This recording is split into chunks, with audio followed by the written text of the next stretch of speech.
Hello, my name is Jillian, and the art piece that I have chosen is the Notre Dame Cathedral de Paris. According to our textbook, the Notre Dame Cathedral is actually one of the most famous buildings in history of architecture. And according to an outside source from Notre Dame Cathedral de Paris.com, the cathedral, with its specific Gothic architecture and stained glass windows, show the heavy influence of naturalism, unlike that of earlier Romanesque architecture.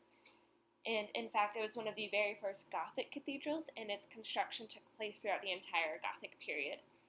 As you see the images, these are just some outside views of the cathedral overall, and you can see with its columns, and you can see with its curved windows and the lines of the stained glass windows, you can see all these details that make up its entire Gothic-esque architecture, which is really awesome.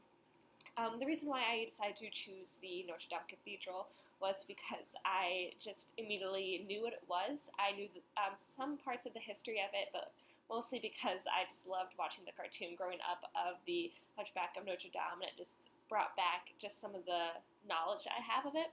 And also in high school French class, we learned quite a bit on the Gothic architecture of the cathedral, which I found absolutely fascinating.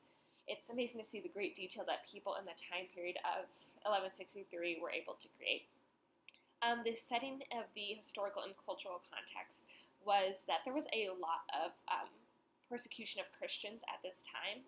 Constantine was actually the first Roman emperor to legalize Christianity and free believers of persecution.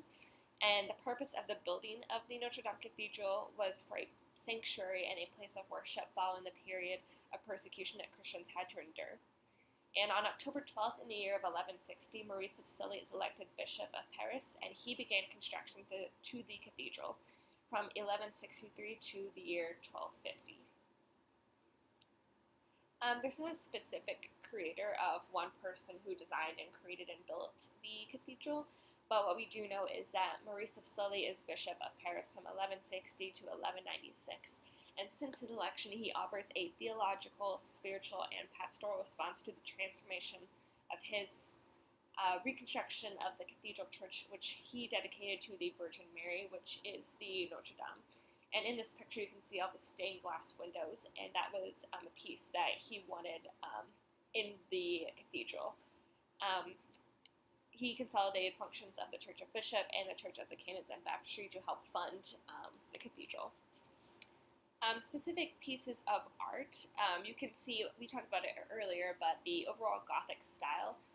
It has flying buttresses to support the nave walls and the roofs and the perched ceilings. The north and south elevations are airy and light and have plants in the walls due to the fenestration and lacy buttressing. Part of the Gothic style of the Notre Dame is famous for its external statues and gargoyles arranged on the outside to serve as extra column supports and drainage pipes. The stained glass was a very instrumental element in the cathedral, as Gothic building designers hoped the additional reinforcement provided by the buttresses, piers, and other stone supports enabled the main walls of the cathedral to become a non-structural, and thus a greater wall area was available for stained glass. The Notre Dame's stern facade is decorated with a massive stone sculpture, notably around the central portal, which is flanked by statues depicting the Last Judgment. So the Last Judgment was a very important thing that they wanted all people to be aware of. But I loved researching, and I loved learning the history and the context of the Notre Dame. It's amazing to see the detail that these people were able to put into making such beautiful Gothic architecture.